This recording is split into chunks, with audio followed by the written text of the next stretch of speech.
Would you like to know how to grow food all year long? Well, in this video, I'm going to talk about that. And also at the end of the video, I'm going to be doing a giveaway related to that. Stay tuned.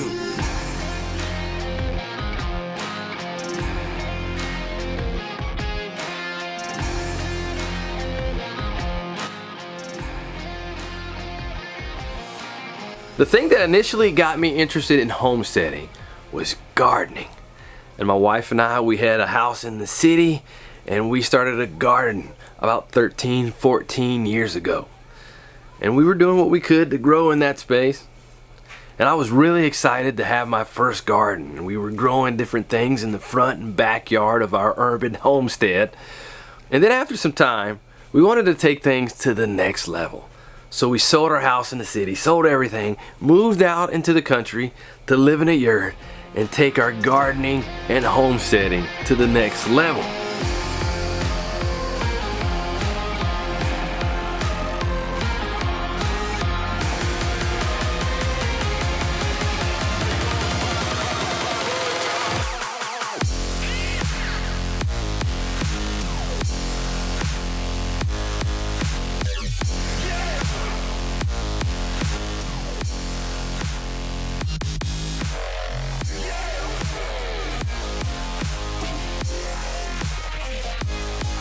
And over the years, I've learned a lot from personal experience, as well as I've learned a lot from fellow farmers that I've had the first-hand opportunity to learn from, like Curtis Stone and Ray Tyler, successful farmers who have things nailed down.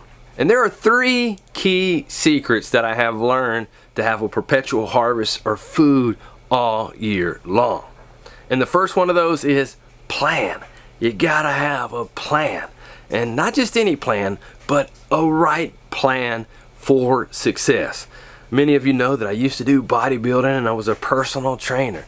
And let me tell you, to be able to be a bodybuilder and to be able to make success or have success with your fitness goals, you gotta have a plan to reach and obtain those goals. And the same applies with growing food. You gotta have a successful plan to help you to be able to grow food year round. And learning from individuals like Curtis Stone that any old plan doesn't necessarily cut it out. You gotta have a plan that is tailored, fit to maximize the results of having food production all year long. And the second thing is you gotta put the plan into action. Just like with fitness, if you can have a plan, you can have the perfect plan, but if you don't put that plan into action, it doesn't mean anything. You might as well ball it up and throw it into the trash because it doesn't mean anything. You got to have action behind the plan and the right action. But then you also got to have number 3, timing. The right timing down. Particularly with gardening and growing food, you got to know what to do, and you also have to know when to do it to maximize growing potential. And over the past few years, I've added more to our homestead. In addition to the garden, we also raise chickens for eggs and meat, ducks for eggs and meat. We raise goats, we raise turkeys, we have perennials and fruit trees. We also recently added a cow. And honestly, here lately, I've been struggling to manage and keep track of all the different things that are going on here. And as a result of that, this year I feel like I've kind of taken a step back with the garden. And I don't want that to happen because I want to continue to produce food all year round in all the different elements of the homestead here. And recently I was talking about this to some farm friends of mine, Luke and Paul. And as I was sharing this with them, they shared with me that they've also experienced the same thing. And they created a new tool to help not only me in my garden and homestead, but also to help out other gardeners, people who want to produce food all year long. That can help them with planning, helping them to take the right action, but to also help them with timing of when to do what they need to do. And one of the things that we talked about first off was how most people, their problem starts with their planning, particularly crop planning. Here's kind of the problem with crop planning. And that is you've got to figure out, number one, when to plant your first crop, right? And whether that's Googling your average frost dates, figuring out when you're going to seed it, then how long before it's going to be harvested, and then how long of a harvest window it has. How long are you going to be harvesting off of that crop before it's done? And then when to plant your next succession crop, or leapfrog crop is a term that I like to use, so that it's ready to go in when the first crop is being harvested out, right? Plus, you got to figure out how long in the season each of those crops can grow. Is it a warm weather crop? Is it a cool weather crop? Can it grow all the way through the summer? Can it grow all the way through the winter, right? And then you've got to repeat that for each crop, because they are all different and they all have different days to maturity and they all have different harvest windows.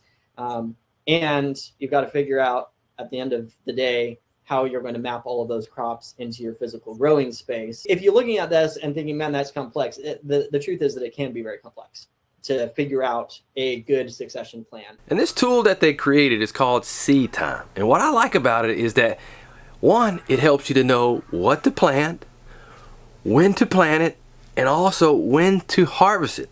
So that way you can also stack your crops back to back for continued harvest. And as we were chatting, they were showing me how easy it is to get set up and to use the tool. You first just create your account, also add in your location and your adjustable growing zone. You're going to put in your zip code, or you're going to put in your specific address, and you'll select it from the drop down, and it's going to automatically populate your growing zone and your average frost dates. And by the way, these are completely customizable. Like if you live in this super microclimate, right, and you know that your frost date is different than just what is regularly standard set, you can come in and you can manually change it to any specific date that you want to. Same with the zone, you can change that as well. But we want to make it as simple and easy as possible for you by just automatically pulling that information for you.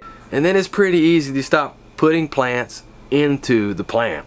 Well, let's start out with adding some lettuce in. And so you'll select lettuce as the category.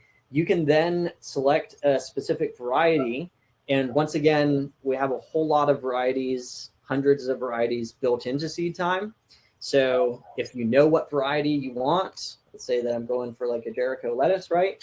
You can go down and select that specific variety, and it's going to pull the info just for that variety.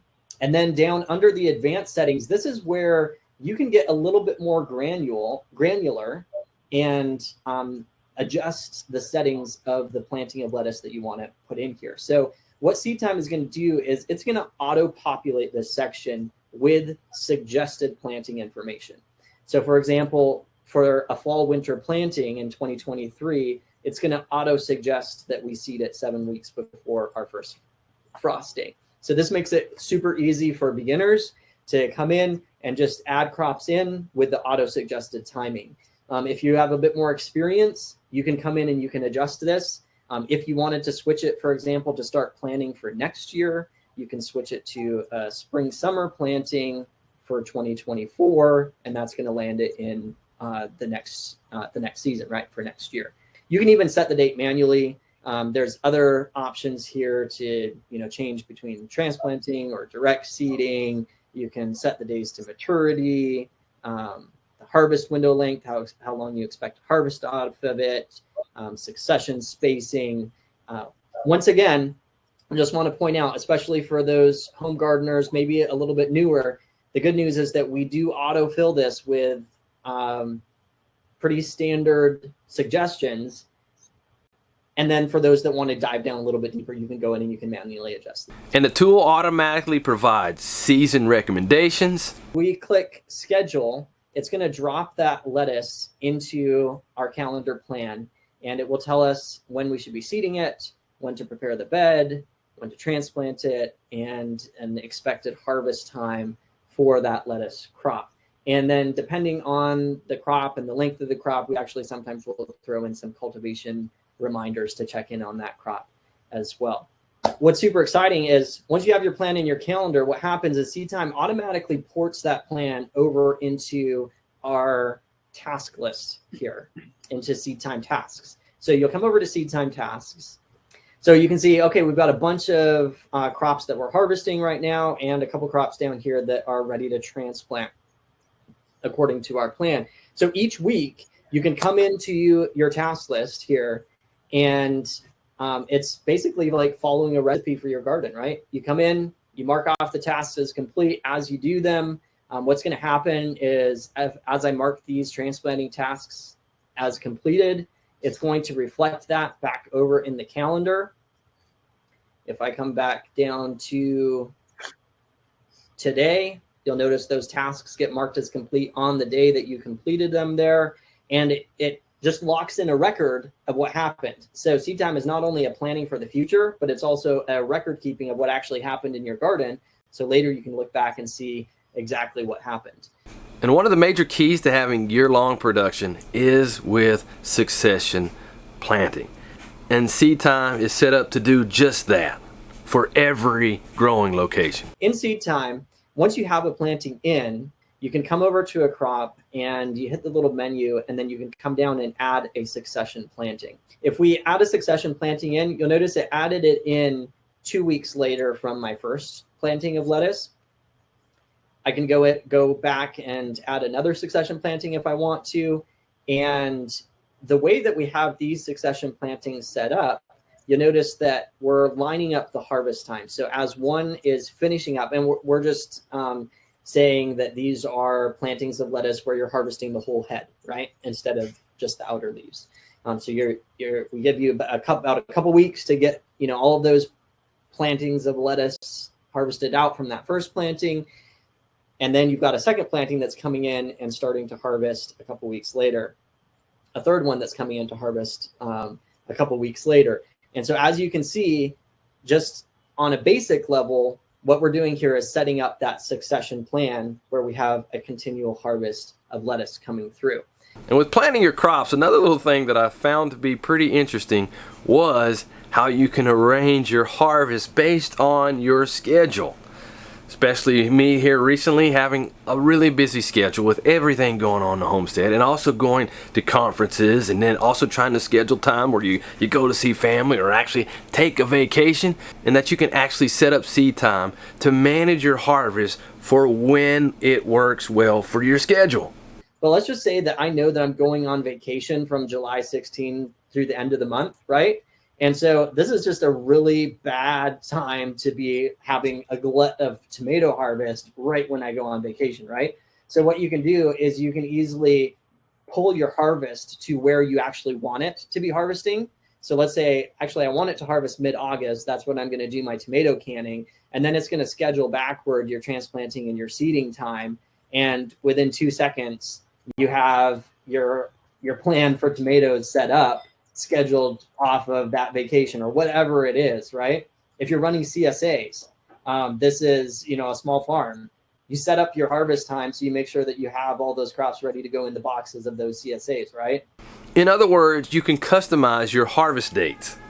And another little neat feature that I liked is how you can customize and lay out your entire farm, garden, homestead on the program and sync it with the planner.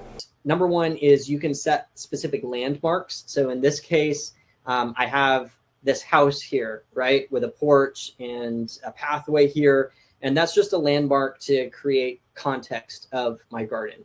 Landmarks are there just to show you context, basically. Next, after landmarks, is you can add planting locations. And these are anywhere that you're actually going to be planting your plants.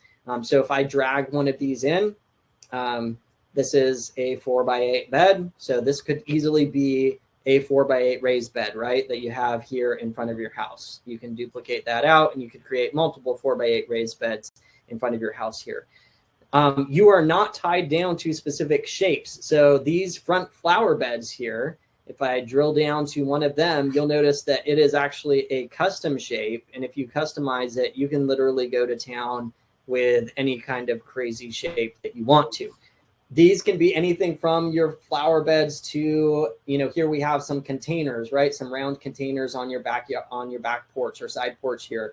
We got some flower boxes, right, hanging off of the porch. We've got raised beds out the back here and a little hoop house with in-ground beds inside my hoop house.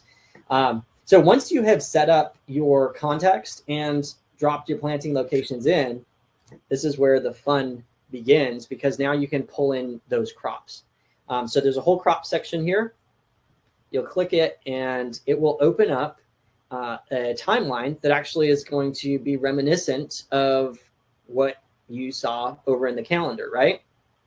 You'll notice that as I slide across, because I have some of these plants already planned in this plan down here, you'll notice them populating as I go in. And when we come all the way over into the next spring, you'll see our spring plantings of lettuce come in, our spring kale, our spring cabbage, our spring Swiss chard. We've got spring beets and carrots and onions coming in here.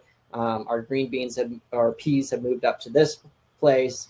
And if I keep going along, we're going to have green beans here. But watch, as these peas finish up at the end of June-ish here, you're going to see green beans take their place, right?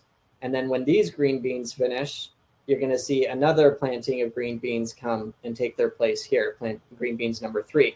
This gives you a visual way to map through your entire season and set up those succession plantings so that they track.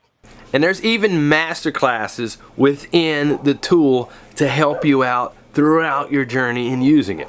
What we ended up doing with SeaTime was we built into these tasks where you can literally click on a task and it's going to pop up and it's going to tell you what to do and how to do it for that task. So this is specifically harvesting. It's going to talk to you about how to harvest lettuce and drop you over to some video master classes on harvesting lettuce. The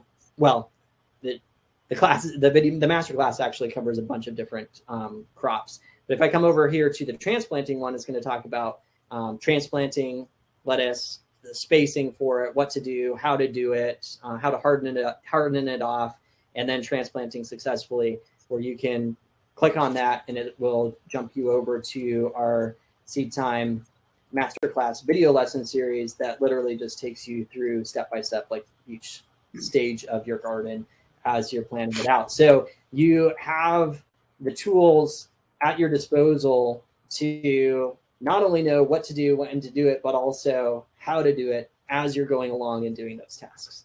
But SeaTime also has a number of other features that can be accessed, like a farm journal, an online community where you can interact with others and ask questions, discounts within the tool for your seed and other garden and homestead needs. The journal is created as a one-stop place to keep all of your gardening and farming notes, and it's tied back into the other aspects of SeaTime, right? And then on top of the classroom, the journal, task list, calendar layout, we also have a SeaTime community. Every single SeaTime user can jump into our private Facebook group. It is an awesome group, thousands of people in there, lots of interaction. So it's a great place to connect with other growers. And you also get access to the SeaTime store, which is a fast growing place to get all kinds of things, everything from garlic to garden apparel. I was trying to click on the garlic, but hit the apparel. Your vegetables, your seeds, your herbs, your flower seeds from awesome reputable companies like High Morning Organic Seeds, Southern Exposure, Peaceful Valley, etc. Also, they plan to add crop planting for perennials and fruit trees, and a weather integrated system that will integrate and communicate with the SeaTime tool of your crop planting and your harvest and things like that. Let's see here. What else did they tell me about? Oh, custom tasks. You can do things like put in your breeding schedules for your animals and your harvesting of your chickens and broilers and things like that. So it's a multi-tool that you can use not just in the garden, but also other areas to help you to be more successful, which is why I'm pretty excited about it, because it will help me just kind of bring everything together. And another thing that I really like is that SeaTime wasn't put together by investors, billionaire investors. That it's a project that was community supported, a community built project from Kickstarter, and it's growing because of people like you and me. Earlier in this video, I mentioned a giveaway. Well, anyone can access SeaTime for free. Just click on the link in the show notes below. And everyone who either signs up for a free or basic SeaTime account will be entered into a giveaway where Paul and Luke are gonna give away an unlimited privilege lifetime access to SeaTime.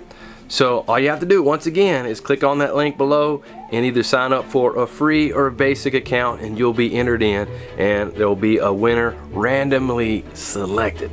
But in the meantime, we can start putting SeaTime to use right now, like I am, to start planning out my crops for next year, so that way I can really take things to the next level, to have everything on the farmstead maxed out, planned out, so that way we can produce food all year long everywhere on the homestead. Super excited.